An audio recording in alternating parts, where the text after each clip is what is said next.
everybody, and thank you for joining us today. Today, we'll be discussing aphantasia, mental imagery, and its relationship with memory with researcher Merlin Monzel.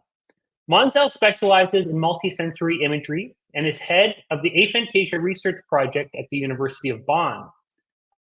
Among other things, he and his team are investigating the causes and consequences of aphantasia by using objective methods to measure mental imagery. Today, we delve into Monzel's latest study, where he and his team explored autobiographical memories and their neural correlates in individuals with aphantasia. For those joining us for the first time, we'll start with a 20 or 30-minute presentation, followed by a short question and answer period. You can use the live chat at any time to post your questions, and we'll try to get to as many as we can. Without any further ado, Merlin, welcome back. Hello, nice to be here. Thank you very much for joining us. So we'll kick it off. I'll give you about 30 minutes. You'll have the floor. You can start maybe with just a short introduction for those of you who may be, seeing you for the first time. And then I'll join you back after the presentation. All right. Awesome. All right. Hello, everyone. My name is... Oh, sorry. Hello, everyone. My name is Merlin Monzel. I'm working at the University of Bonn, and I will present you some results about autobiographical memory deficits in aphantasia and their underlying neural causes. I would like to start with a short experiment and ask you to remember the last time you were on holiday. How was it like? Do you remember the sea? And can you hear the sound of the waves? What color was the beach? And how did the sand feel between your toes? Remember your holiday in every possible detail. And now think about it. What is it like to remember? How does it work? What does your brain actually do? Normally, when remembering, people create a semantic scaffold, which consists mainly of facts such as where have I been on holiday, when have I been on holiday, and with whom have I been on holiday. However, at this stage, these are only semantics. There is no quality of reliving. You only know this has happened to you, but you don't re-experience it. After the semantic scaffold is created, people start to fill the scaffold with episodic details, which are often sensory in nature. For example, how warm was the sun? Which color had the bucket? Or how did the hot dog taste like? Many of you might experience problems with this step because you cannot create mental imagery to re-experience these sensory sensations. So let me ask you a question.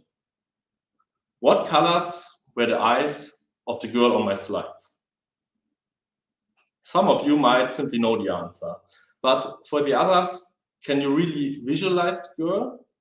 Probably not. So how are you supposed to re-experience the girl's eye color? How is it possible? For those who are interested, the eye color was blue. Overall, we know from previous research that episodic details are important for autobiographical memory. But episodic details are sensory simulations which need mental imagery, and Aphantasics cannot create mental imagery. So we asked the following research question. How does autobiographical memory actually work without mental imagery? How do Aphantasics remember? Blomqvist proposes the following model to answer this question. The semantic scaffold is created via semantic retrieval processes. This is the left part of our model. Here, semantic scaffold. For the episodic details, on the other hand, we need sensory retrieval processes, which is the right part of our model. The episodic retrieval process leads to an output of either remembering these details or imagining these details. This is this part of the model. Importantly, memories and mental images are equated in this output. We can say remembering is imagining the past, and imagining is recombining past experiences. So it's actually the same. Next, we have to look at the neural resources associated with the sensory retrieval processes. The sensory retrieval process is thought to be coordinated by an episodic memory index, which can be compared to an address book in which the coordinates of our memories are located. According to one theory, this address book is located in the so-called hippocampus. This is a brain region known to be involved in autobiographical memory. The actual visual retrieval process, however, is located more downstream in our brain, most likely in the visual cortex, where visual information is processed, for example, during seeing or during mental imagery. So we might ask the following question. What is the role of these two structures during memory retrieval in Aphantasics? What does the hippocampus do, and what does the visual cortex do? Because normally both brain regions would be involved in autobiographical memory, but when no episodic details can be retrieved by Aphantasics, maybe there is no activation at all. To answer this question, we collected data from 14 Aphantasics and 16 demographically matched controls. The group allocation was based on the vividness of visual imagery questionnaire, which I am sure most of you know by now. However, the group allocation was validated on the basis of a binocular rivalry task. In the binocular rivalry task, we used an apparatus with which we present two different images, in this case green lines and red lines, to one of each eyes of a participant. Normally, both eyes perceive the same. But now, both eyes have to compete for the truth, for the real image. And this leads to a 50-50 perception of both images. At one time, I see the green lines, at another time, I see the red lines. This is represented by this line at 50% in this figure. However, when imagining one of the patterns beforehand, the likelihood increases that participants perceive what I have imagined before. This is represented here in this bar, where the likelihood increases to 60% for control participants to see the line that they have imagined before. But this is only true for controls, for non-Aphantasics. As you can see here at the right bar, Aphantasics are still primed at random. They have still a 50-50 chance to see the red or the green lines, regardless of what they have imagined before, because there is no mental image that could prime their perception. So with this data, we can show that in our experiment, the both groups actually differed. We have the Aphantasic group, who was not able to create mental imagery and was not primed by it. And we have the control participants who were actually primed by their mental imagery and who can thus create mental images in their mind. So we have established the two groups. Now we want to compare the autobiographical memory of these two groups. For this, we used an autobiographical interview by Levine and colleagues, as well as an autobiographical memory tasks while our participants were lying in an MRI. In the MRI task, we asked participants to remember certain situations, for example, the first time going abroad, and then they had 8 seconds to relive this memory in as much detail as possible. After that, they were asked whether the memory was detailed or faint. There was also a control task in which participants were asked to solve simple math questions, for example, 35 plus 10, and then they had 8 seconds to add trees over and over again. However, this was only done to control for some processes not related to autobiographical memory, and we will not look into this further at the next slides. But we can look at the results of our autobiographical memory interview. And we can see, as expected, Aphantasics reported less episodic details than controls. Aphantasics are represented by the red bar, and controls are represented by the blue bar. And this was true for remote and recent memories. So for both cases, Aphantasics were less likely to remember a detailed scenario. However, for semantic memory details, for the semantic scaffold, there was no difference. So this leads to the conclusion that Aphantasics can build the semantic scaffold. There's no difference at all, but they cannot populate the semantic scaffold with sensory details, which is apparent in this difference. Next, we looked at our two predefined brain regions, the hippocampus and the visual cortex, to examine whether both structures have show differences in the activations during autobiographical memory. What we can see is that during autobiographical memory, Aphantasics showed less activation in the hippocampus. This is the hippocampus, and the activation was lower. Moreover, we can see that in the visual cortex, this is this part of the figure, the activation was higher in Aphantasics than for controls. This is also represented in this figure with higher red bars for Aphantasics. So one important result was less activation in the hippocampus, more activation in the visual cortex. Moreover, we conducted a connectivity analysis to examine whether both brain regions communicate with each other. We could see that in control participants, there was a good connection between hippocampus and visual cortex, so both structures were communicating, but in Aphantasics, the communication was nearly zero. This led to our conclusion that our episodic memory index, which is located in the hippocampus, might not be able to retrieve visual details from the visual cortex, since they are not communicating with each other. I'd like to summarize our results shortly. We found that Aphantasics reported less episodic memory details than controls.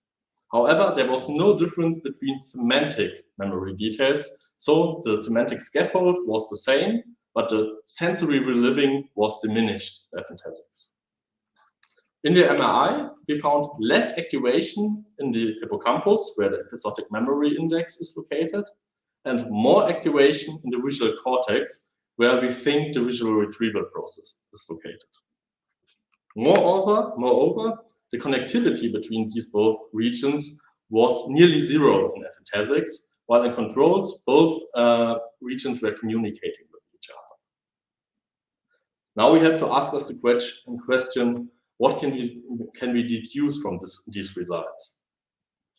Given that episodic memory and mental imagery are equated with in our model, which was proposed by Blomqvist, we can probably draw some conclusions about causes of aphantasia, since when memory is disrupted in aphantasia, this might be the same neural resources which are disrupted in mental imagery.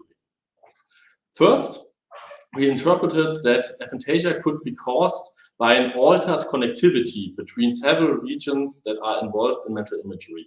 In our case, the hippocampus and the visual cortex.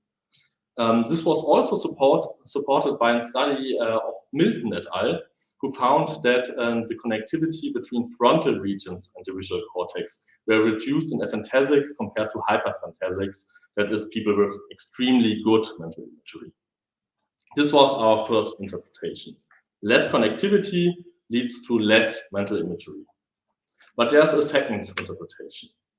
The heightened activity in the visual cortex of Aphantasics might interfere with imagery-related signals that are taking place in the visual cortex.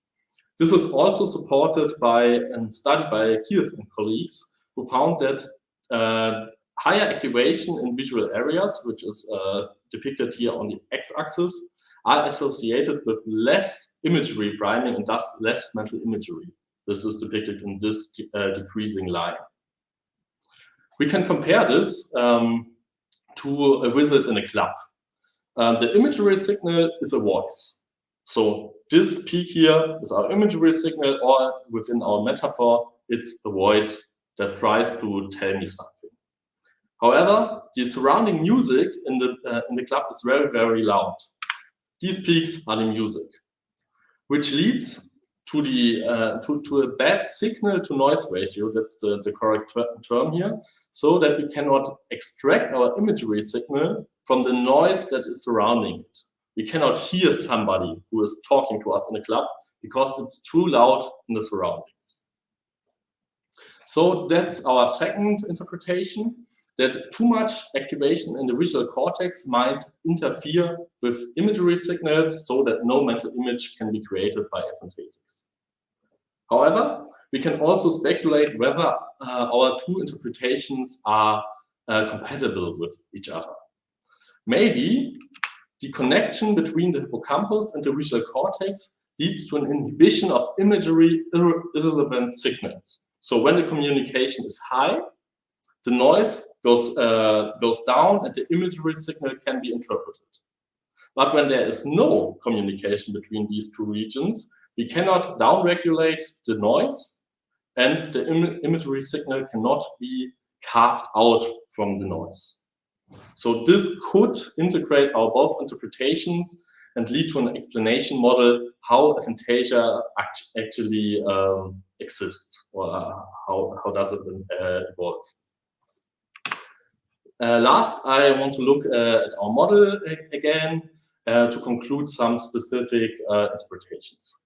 We found that the semantic scaffolding in Aphantasics, which is this path, was comparable to controls. So we can check this. There's no problem with this process. However, the retrieval of episodic details was decreased in Aphantasics. They reported less details in the autobiographical interview, as well as in the autobiographical memory task in the fMRI. So in this path, there are alterations between Aphantasics and controls. Last, there's a third path in the middle, related to spatial processing. While our study did not investigate this process, Bainbridge and colleagues found evidence that this path is also not affected in Aphantasics, which will lead us to the conclusion that aphantasia affects only the retrieval of episodic details, but not semantic or spatial details. However, there's one last question for future research when looking at this model. There are several sensory retrieval processes, and we only looked at the visual retrieval process within our study. So we have to ask, what about the other modalities of sensory mental imagery? There are also auditory retrieval processes, gustatory retrieval processes, and so on and so on. When actually the index of episodic memory is affected by aphantasia, this should also affect all downstream retrieval processes. So when the episodic memory index is affected as a whole, we should find the same results as in our study when remembering sounds, tastes, smells, touches, or even feelings. But that's something for future studies, and we have not looked into this yet. Yeah, this was a very short presentation, I think, but I hope I can answer many questions of you. I thank you very much for your attention, and when you are interested in taking part in our studies and lying in an MRI or just taking part in an online survey, you can register in our research database via this QR code or this link. Yeah, that's it. Thank you very much. Great, thank you so much, Merlin. That was very interesting, and I already have quite a few questions. So anyone who's following along live, now's a chance if you have any questions to populate them in the chat there, and I'll get to them shortly. But I want to kick it off with something that I guess it seems counterintuitive. The higher activation in the visual cortex equals less visual imagery. Just I guess for maybe the layman or the non-neuroscientist, what does the visual cortex do, and how could both these things be true at the same time? Yeah, the visual cortex is involved in visual imagery and vision. So both processes are competing for the neural resource in the brain. So when I want to imagine something, I have to downregulate the ground activation in the visual cortex, which is caused by vision, so that I can differentiate what I am imagining and what I am seeing. However, when Aphantasics are not able to downregulate this ground activation, the imagery signals might not be able to compete with the vision signals, and so no image appears. This is actually something we see in very in many studies in neuroscience, and it's something called neural efficiency. That when I'm really good in something, then I need less activation because I can do it with no effort. But when I'm bad in something like imagining, then I need more signals, and then there comes more noise in it, and then the process becomes less efficient, and the image does not appear. And so would there be, does that maybe higher noise state, do you think that there could be other competencies or other things that, affect the aphantasic state because of that signal to noise ratio?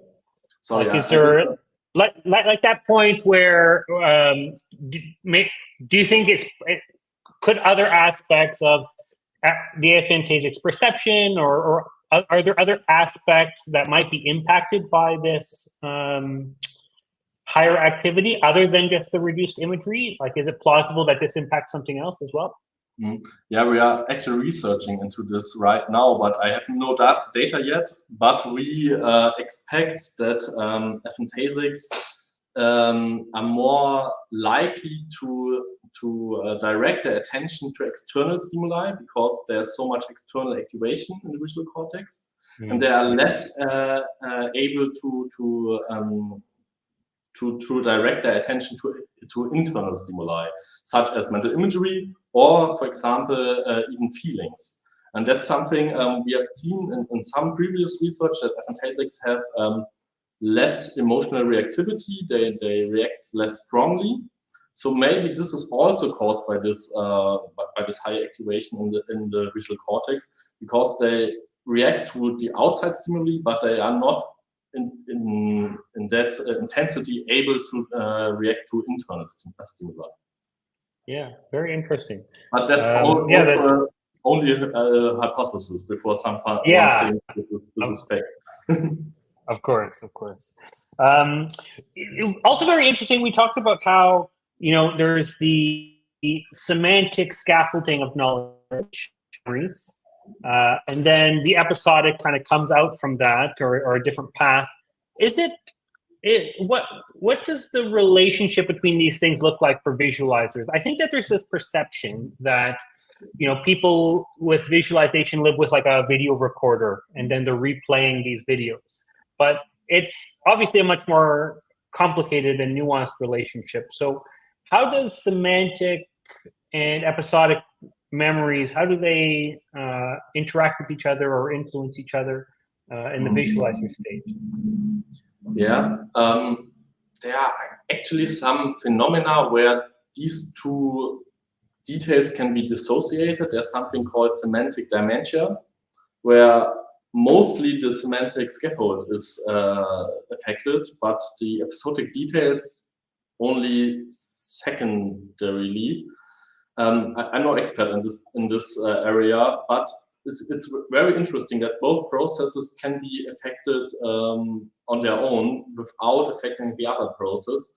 But in general, I think, I'm not entirely sure right now, that when the semantic scaffold would be affected, then it would also affect the episodic details, because the scaffold has to be created to be populated with episodic details. But inferences on the episodic details do not have to impact the semantic scaffold because it's an earlier process. So interesting. Overall, these are dissociable, but the episodic process is more dependent on the semantic process than vice versa. And vice versa. And is it plausible that the episodic influences the can the relationship go the other way, where the visualizer is experiencing some imagery and that impacts their understanding of the episodic scaffolding? Like their ideas of their memories can be altered based on, like, these are like false memories and things that people can have, right? Like the relationship can go the other way. Yeah. False memories are actually a really cool phenomenon where mental imagery leads to the belief that I have actually experienced something what I have just imagined or some weeks before.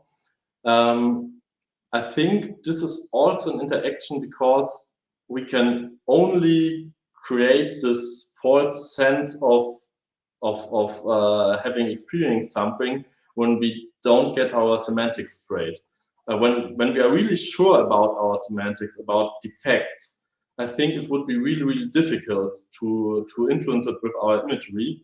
But when the semantic scaffold is not that good, it would be easier to be influenced by false memory. Yeah, that's really interesting. We are.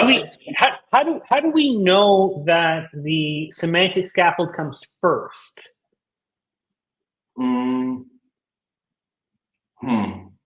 Nice question.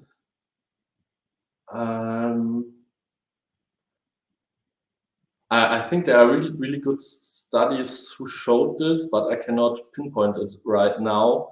But it's kind of intuitive. I first need some point where I have to start. What do I want to remember? When was it? With whom was it? I need something to anchor my memory, and then I elaborate on it. It's the same when we are reading. We read the facts, and from the facts we create the mental image. Non-Aphantasics create the mental image. Yeah. So yeah, it's kind of intuitive that the semantics have to be there first. But I'm not an expert on this topic, so let's not take this for facts. What I'm saying. Too far. Okay, understood. Let's get to some of the questions here. We have some good ones. Pauline asks, "What is a semantic memory exactly? How do we define or understand it?" Yeah, semantic memory is not reliant on sensory stimulation. So we don't need any visual input or auditory input. It's just the knowing. It's what Aphantasics say when they say, I cannot see the Eiffel Tower, but I know what the Eiffel Tower is. That's semantic memory. This feeling of knowing without reliving it, without experiencing it. Great, awesome. Jenny asks, in perception, the absence of one sense often heightens another. Could the same principle apply here? So, for example, could deficits in episodic memory lead to heightened functions in other memory domains? Yeah, that's a really, really great question, because we have the hypothesis that when Aphantasics rely on their semantic memory, because they cannot create this episodic memory, they should train it. They should become better in using the semantic memory. But there are also theories out there that both processes interact with each other and benefit from each other. So it could also mean that the semantic memory becomes worse because there's no episodic memory to hold it together. We have conducted one study in the past investigating verbal and visual memory. It's not exactly the same, but we can right now equate it a little bit. And there we could show that not only the visual imagery was impacted in Aphantasics, but also the verbal memory. So this would speak for the process that both processes need each other. But this was only a single study, and I don't think it was replicated yet. And all other results I've seen yet hint more in the other direction. So maybe Aphantasics are better in semantic memory. Great, thank you for that. Okay, got quite a few here. I think we can fly through this one. Pauline asked if you studied imagery and other mental senses, but I think we touched that, right? We haven't looked at that one yet. Yeah, we've tested Aphantasics. In this particular study, we did only test them for visual imagery because an MRI study is really exhausting and we don't want to stress the time of the participants. In other studies, we have tested for other modalities of sensory imagery, and we are just creating some tasks to measure these other senses more objectively and not just with self-reports. Yeah, this answers the question. I'm not really sure where the question aims, what the question aims at.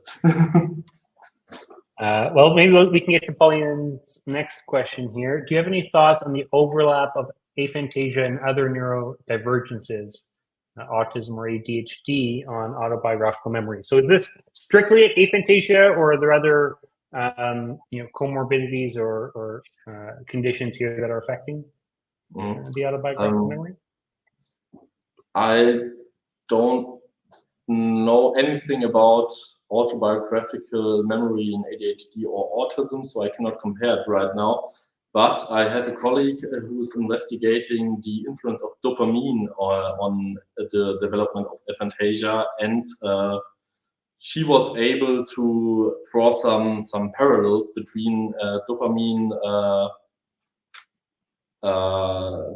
depletion in aphantasia and ADHD and autism. So in all three cases, dopamine seems to be lower. Okay. Right now, she is conducting a study to investigate this connection more closely. So we have no conclusive data yet, but there are some overlaps which might be a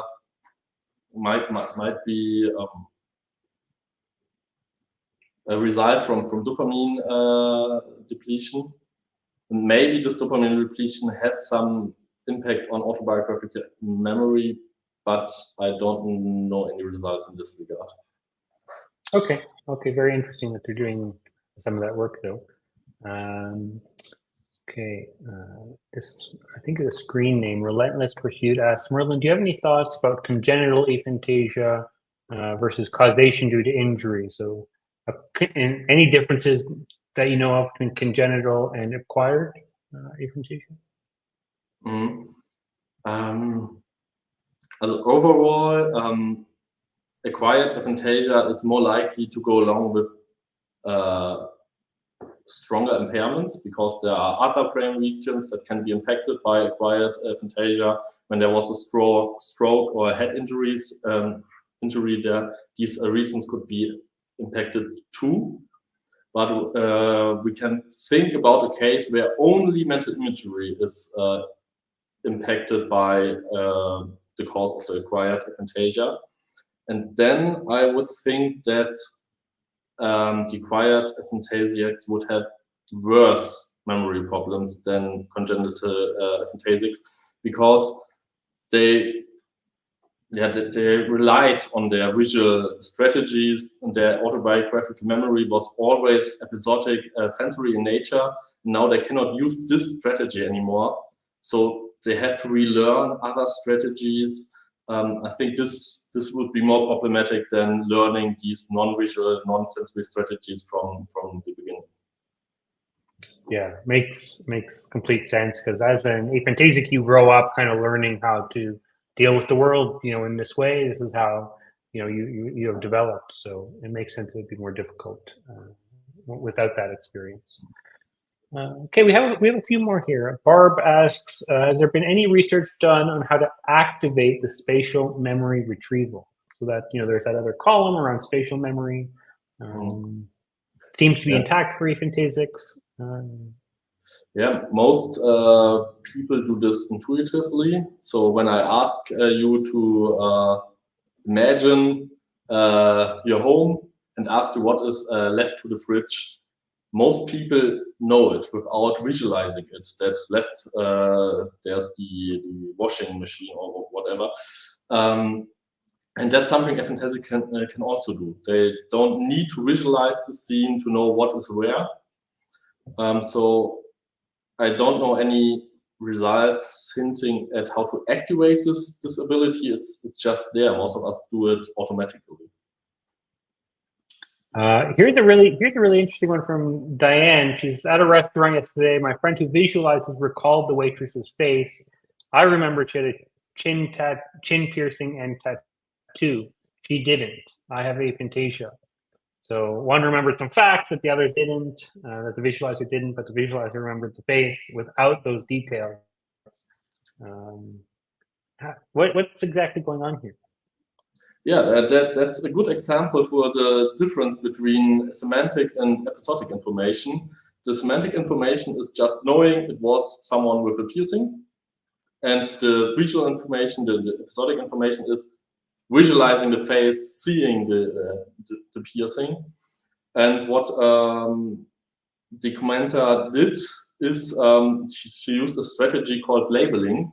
She had a very complex visual stimulus, a face, and she labeled it with one feature that was especially salient to her, which is something many Aphantasics do actually.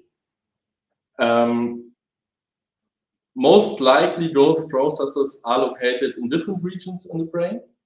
So the hippocampus is thought to be involved dominantly in episodic memory retrieval, and episodic processes, and a semantic memory is somewhere else, I'd say. It's a really complex interaction between different brain regions. But yes, we can distinguish these two memory types within the brain. Very, very interesting.